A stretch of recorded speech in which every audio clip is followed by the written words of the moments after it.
Hey everyone, welcome back to another video by Simplilearn. In this session, we will learn about the break and continue statements in C++.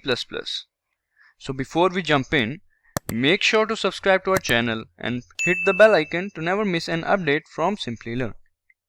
So break and continue both are known as jump statements. These are called jump statements because they are used to skip, jump or terminate the statements inside the loop, whether it is a while loop, do while loop or a for loop. So let's start with the break statements first. In C++, break statements are used to terminate the execution of the loop. And by terminating the execution of loop, we means finishing or stopping the execution. Like if we want to block or terminate a loop at some point, all we need to do is to use the break statement with a condition on which we want the loop to stop, and it will terminate the loop's flow or iterations. So break statements are mainly used for two cases. One is it can be used inside the loop, and second is it is mostly used in switch statements. And this is the loop's flow diagram, in which first there is a loop body, then if the condition is true, then there is a break statement which will terminate the loop, and if the condition is not true, then the loop will continue to iterate. As you can see in this example, the loop is iterating from 0 to 10. Inside the loop, there is a condition and then the break statement, which will make sure that the loop will terminate when I becomes equal to 4. After the break statement, the control will jump out of the loop body, and that's how the break statement works. Its output would be 0, 1, 2, 3. It will not exceed 4 because of the break statement. Now, coming to continue statement. The continue statement is a bit similar to the break statement as it is also used for termination. But the difference is that it is used to terminate the current iteration and not the complete loop. For example, if a loop is iterating from 0 to 6 and inside the loop there is a continue statement on 4, then all the elements will be printed except 4 because continue statement skips that particular iteration and continues with the next one. And in break statement, the complete loop flow terminates. So when the continue statement is used, then within the loop, the control skips or terminates that particular iteration and continues with the next iteration.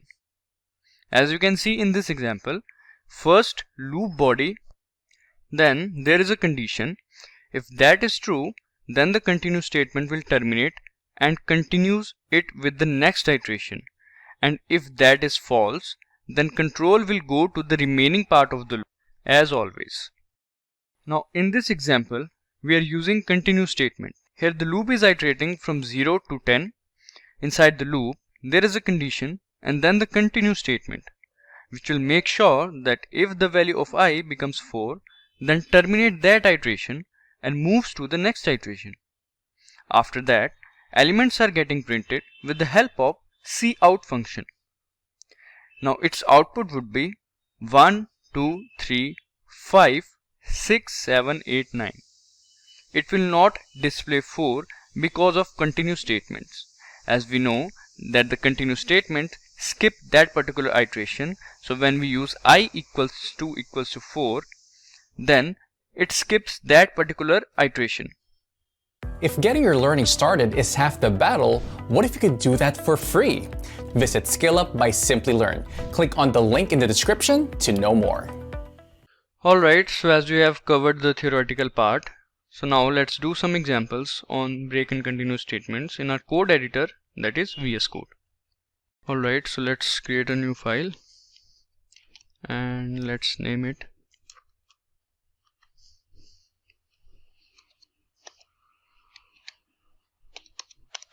continue.cpp.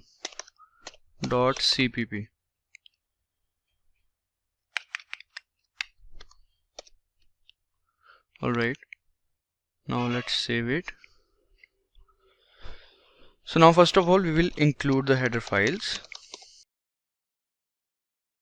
iostream, then the namespace standard. So here we will do an example in which we will iterate a loop from 0 to 30 and we will display all the elements which are not divisible by 2 from 0 to 30.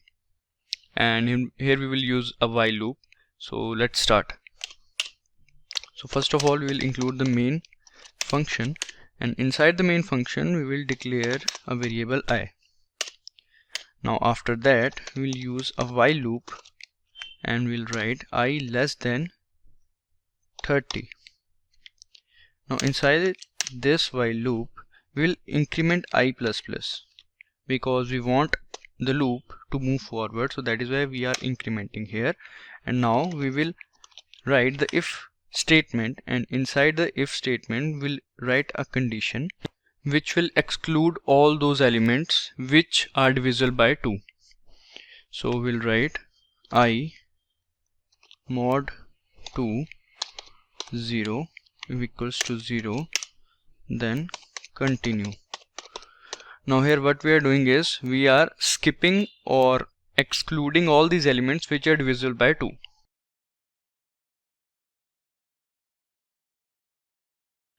Here we are displaying the elements and we'll write /t to add some horizontal space in between them.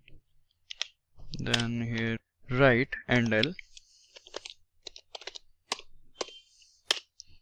and after that return 0. Alright, now let's save it and check the brackets first. Yes, the if condition, inside the if condition there is only continue statement, and this bracket is of while loop, and this is an extra bracket. Alright, now let's save it again and let's try to run this.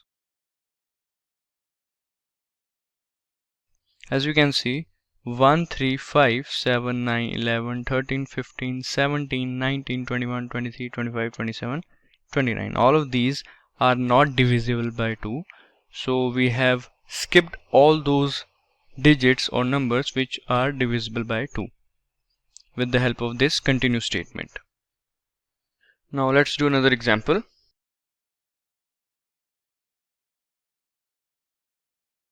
Let's name it break.cpp and let's save it. Now here we will do an example in which we will use both the continue and break statements, and in the example we will display the cars which are taking part in the race.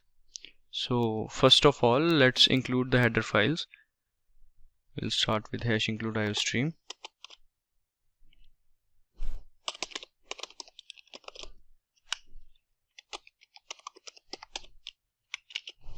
Now using the namespace standard,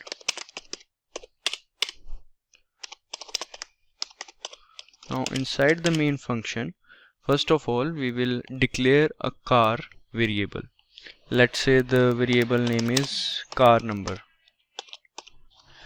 Alright, so here would be two types of races. One is drag race and another one is lap race, and the cars are denoted as car numbers. And there's a condition: if in the drag race even if one player is not present, then the race will be cancelled, and there is no such condition in lap race. So now we'll start with drag race. So first of all we will display drag race.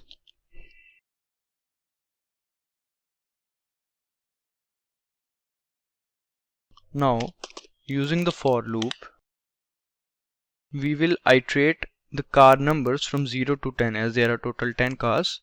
So int car number 0, car number less than 10, car number ++.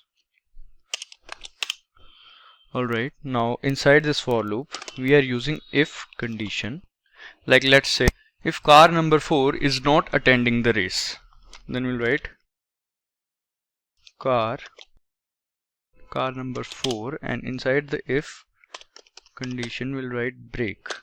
if car number 4 is not attending the race, then there would be no race, as if only one car would back out, then there would be no race as per the condition. Alright, so as we can see, break will terminate the entire loop. So it will display 0, 1, 2, 3.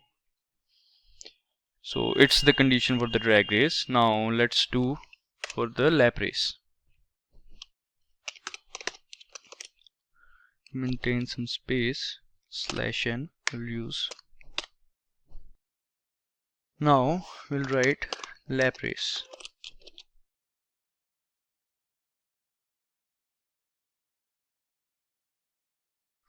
Now inside this lap race we'll again use the for loop as we have done above. Int car number from 0 to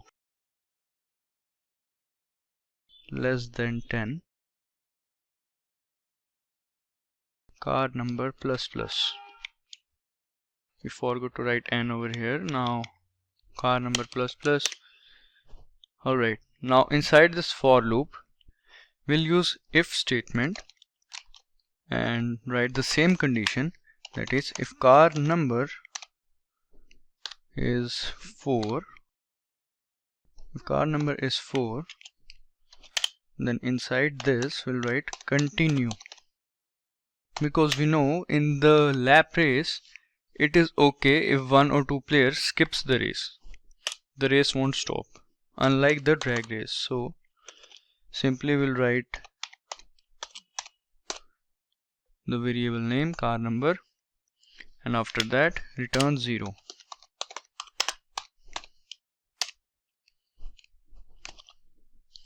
Alright, we are done. Now we can save it and let's try to run this. Hope it works.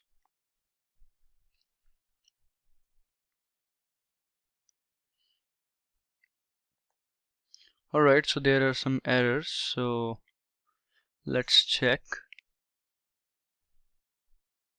Okay, so here we have used this extra bracket because our for loop bracket is here. Now let's save it again and run it. As we can see, drag race 0, 1, 2, 3. So car number 0, 1, 2, 3, and it is not exceeding 4 because we have used this break statement. And in the lap race, as you can see, 0, 1, 2, 3, 5, 6, 7, 8, 9, as we have used continue at car number 4. So car number 4 is getting skipped. So the rest of the cars will race till the end. So in this example, we have used both continue and break statements. Now in the next example, we will use break statements in switch case. So let's do that. Let's create a new file and let's name it break2.cpp. Alright, so here we'll do an example of break statements. We'll use it in switch case statements. And the example is there are 5 contenders and one of them won the lottery and the others came second, third and fourth. So we'll do that with the help of break statement. So let's start. First of all, we'll include the header files. #include iostream. Now the namespace standard.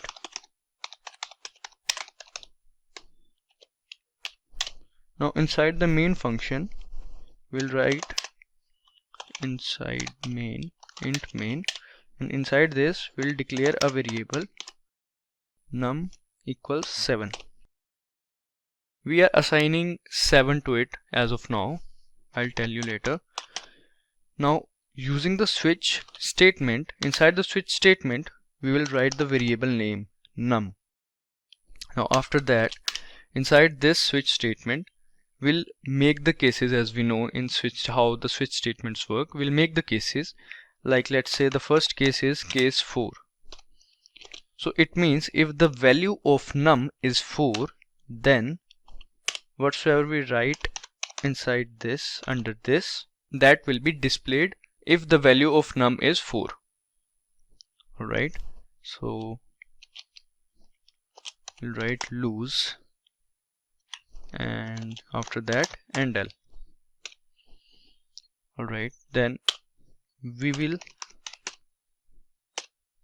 write the break statement.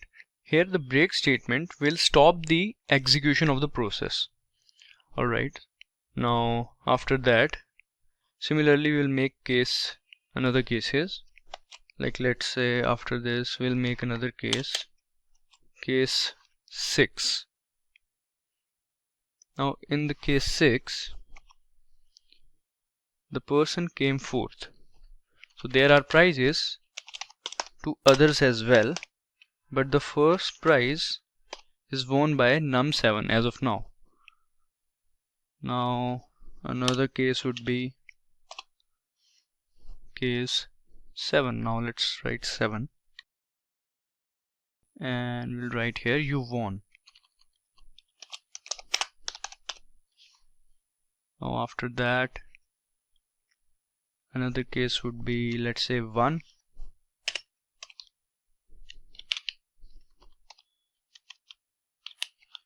came second. Yeah, let's write came second. Now case 8,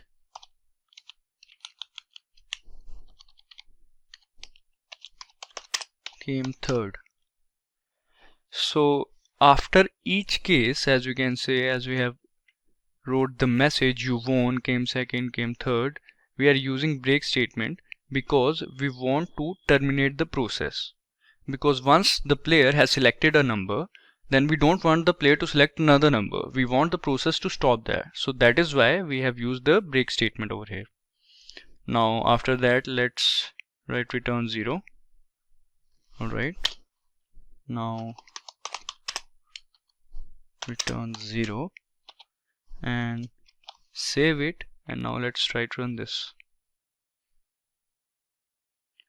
As we have selected 7, num equals 7, so you won. If let's say we have selected 4, as we have assigned 4, now save it again, so it will display you lose.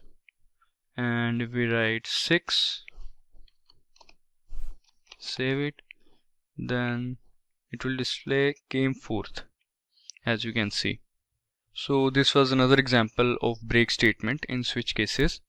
So we have covered some examples of both the jump statements, that is continue and break statements in C++. You can try them in order to understand it better. Alright, with that we have come to the end of this video. If you like this video, please give it a thumbs up. I hope it really helped you all. Thanks for watching, stay safe and keep learning.